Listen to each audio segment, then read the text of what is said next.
TGR News, broadcasting from the State of Israel.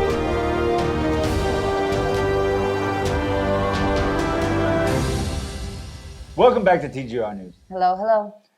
This was a week with a lot of heartache and sadness for the nation of Israel.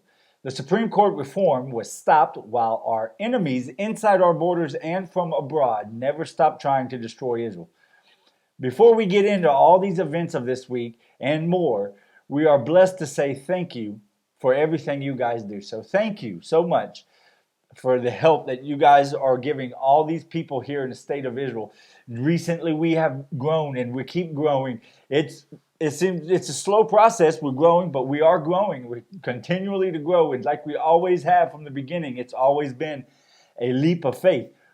We grow before, it seems like before the finances come in, and we just believe, and it all works out every month.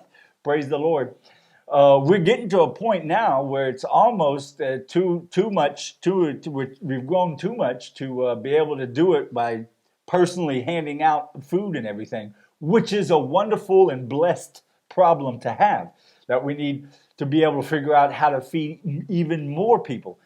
Something that we've been working on and thinking about, and something that I've had in the back of my mind for a while now, is a place, because I knew we was always going to get there, because that was part of the vision that the Lord gave me from the beginning. So I knew that was the direction we was headed.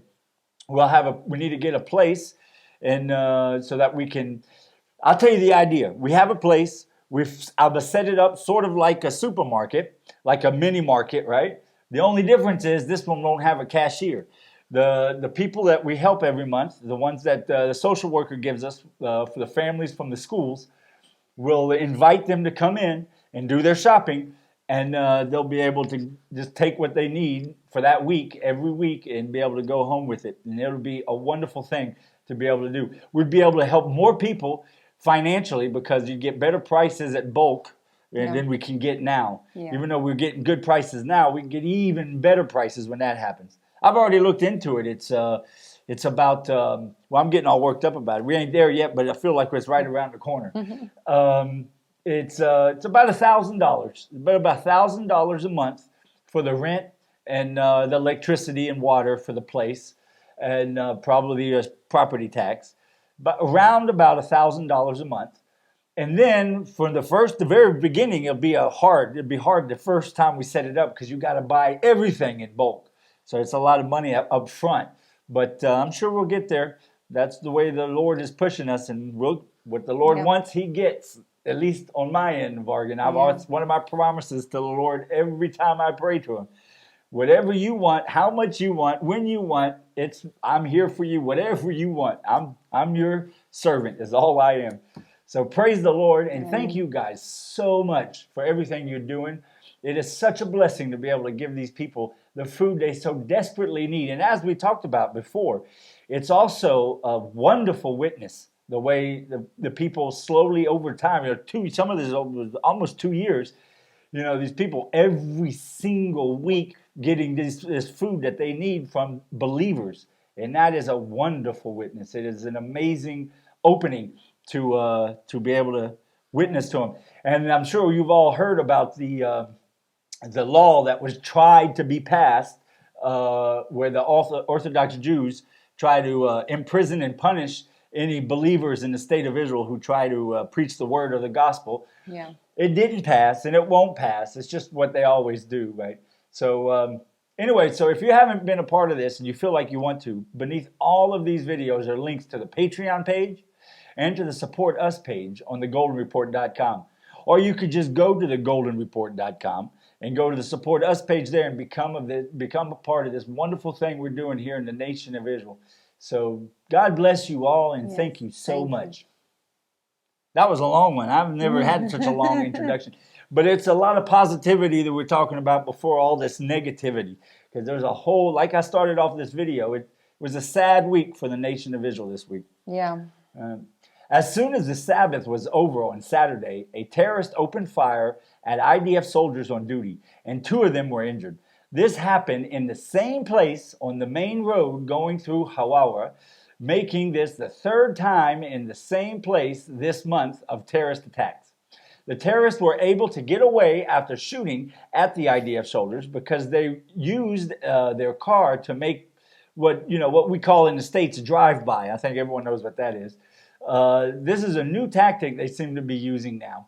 The Arab store owners on the road where these attacks took place in Hawawa, in the main road, have taken down their storefront cameras so the IDF and security officers won't be able to see the cars or the crime being committed and help find the terrorists.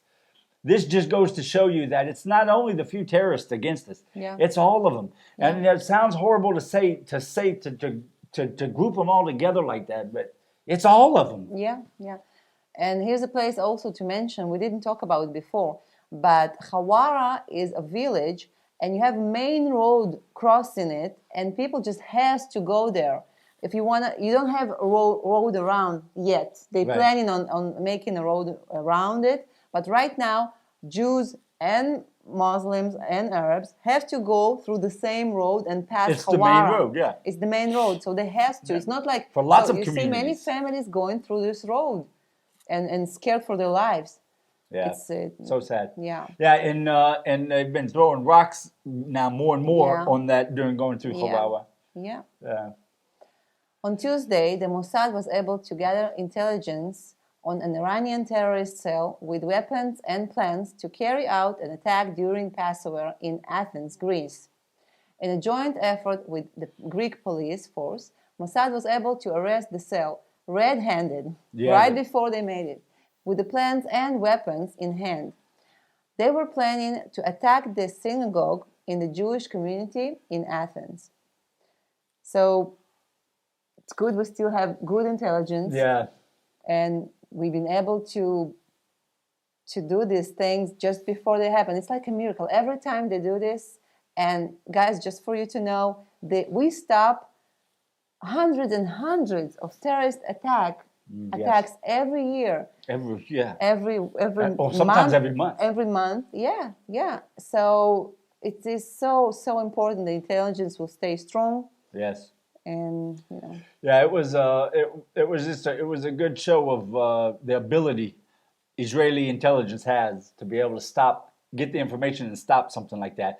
And it has to be embarrassing. You even mentioned it. It has to be embarrassing to Iran how they always get caught before.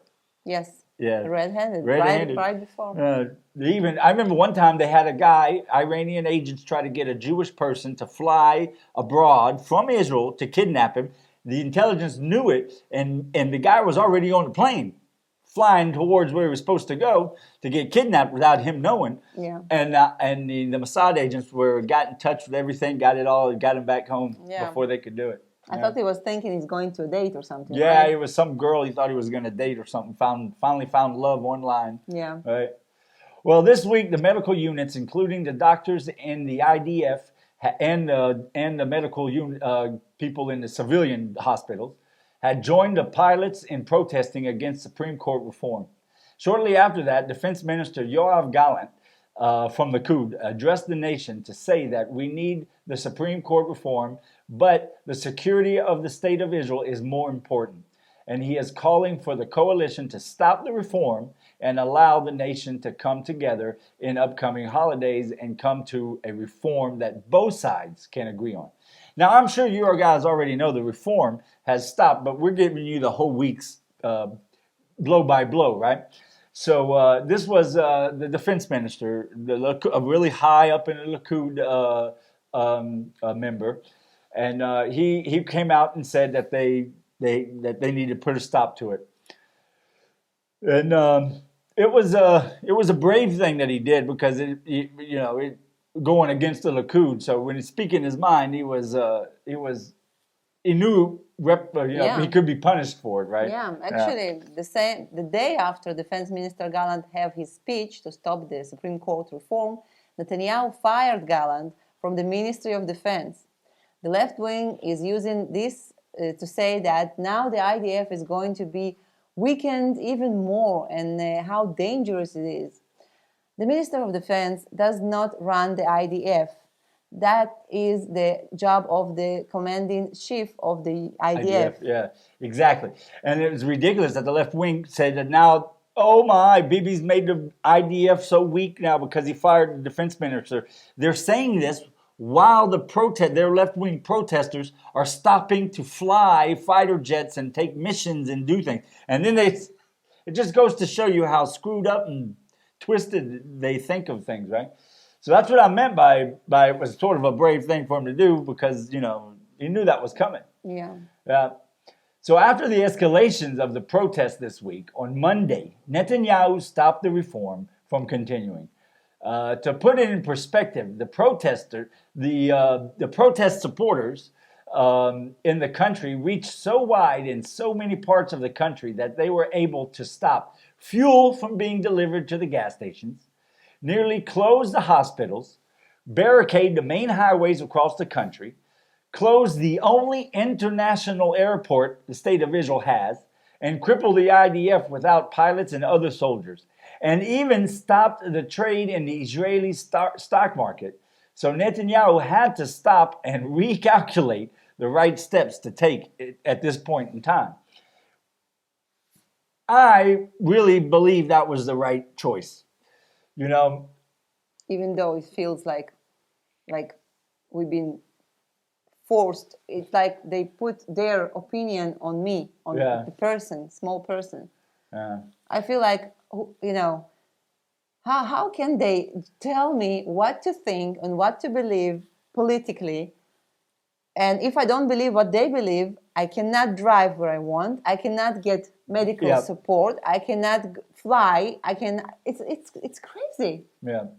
It really is crazy, and it was so ridiculously overblown, the lies of how the left-wing leaders were able to spin everything to make the protesters believe they were doing, I think they believed they were doing the right thing. At least I hope it wasn't that many amount of Israelis out on the streets trying to hurt the country, right? So I think they thought at least they were doing the right thing. But in Netanyahu's speech, when he said that he was going to stop this reform, he mentioned a story from the Bible, and it was so strange because the night before, I had told Ola almost the same speech that Netanyahu gave publicly. I almost gave it the same speech the night before. Yeah, I'm a witness. Yeah, I told Ola I got to the point even before Netanyahu's speech where I believe that when you realize that we still have over 3.5 years left in our coalition to stay in office, right? These protesters are so out of line and out of touch with what is right, they have worked themselves into a frenzy. They even went as far as to vandalize Yoni Netanyahu's grave. That's Prime Minister Netanyahu's brother, who fell in Operation Tebet, which I don't know if you guys know, but that was a real big, successful operation that Israel made. I am reminded, I told Oleg, the night before Netanyahu used the same biblical reference, I'm reminded of the judgment of Solomon over the 2 women and the baby, where to discern which was the mother, he said to cut the baby in 2 and give each half. We have time to take a step back and let the nation heal, and then come back to the reform. We have to come back to this reform. I'm not saying, just like Netanyahu was not saying, forget about it and move on. But we have to come back to it in a more transparent way by showing the public why we need it and not allowing the left-wing leaders to put their narrative over the story. And that was what I told Ola before, the night before Netanyahu.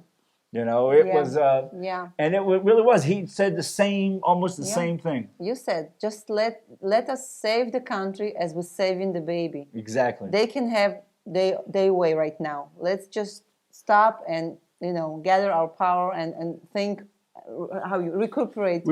Yeah. Exactly. Yeah.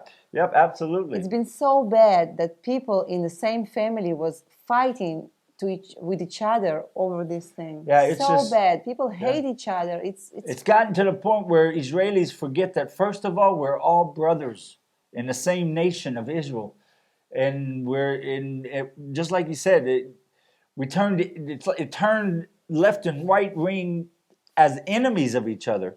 Let me tell you something. I do not agree with everything, not most things, everything the left wing talks about and stands for, and really upset with most of everything that they do. You know, I mean, I don't want to use too strong of words. It wouldn't be very, Christian of me, as they say. But I never forget one thing: they're Israelis.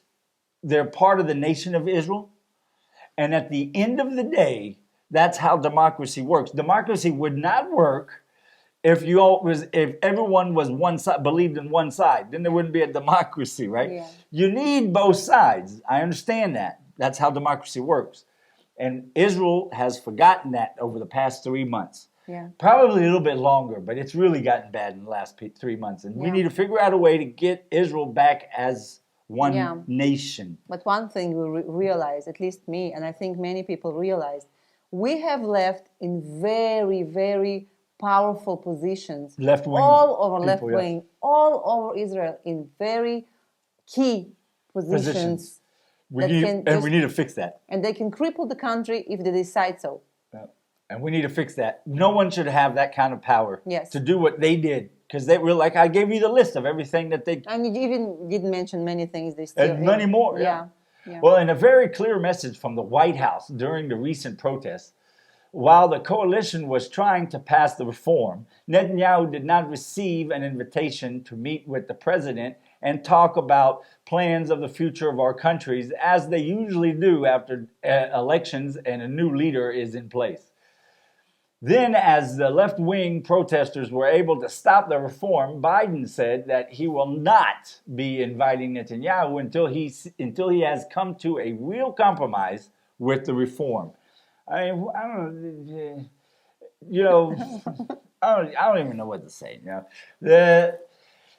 Also, he told them, because we talked about how Netanyahu fired Gallant, Minister of Defense. The Biden administration now is telling Netanyahu who to hire as the job, telling him what. I mean, how far do you think come on? Exactly. Yeah, we're America is Israel's best friend, no doubt about it.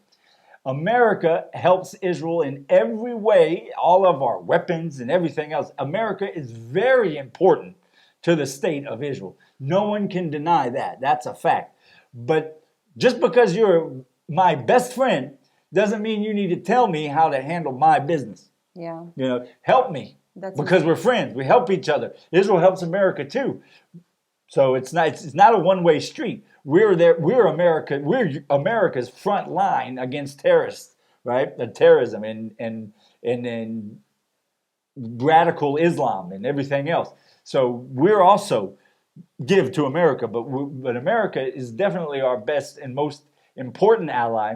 But there's a line needs to be drawn. Yeah, and I think that in other words, but this is what Bibi Netanyahu said. He wrote, tweeted that, we love our best friends and it's important for us, but we're independent country and let us do our choices. Yeah. And he also said that I will keep democracy more stronger. Yes, I will push it. Absolutely. And the reform would have done that, but anyway. On a more positive note, Israel launched a rocket to space on Tuesday night with a new spy satellite with success.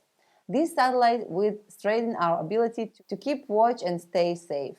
With many missions this satellite has, the most important is to keep eyes on Iran and watch how they are moving forward with their nuclear programs, and God forbid, we can see any attempts to launch any kind of weapons in the future. Yeah, it's just like you said, it's one positive note for this week. It strengthens our ability, intelligence, and everything else. It was a good step for Israel. Well, after Netanyahu's speech that he stopped the reform, the right-wing voters started to protest and were able to bring tens of thousands to the streets. I'm afraid that it's too little too late.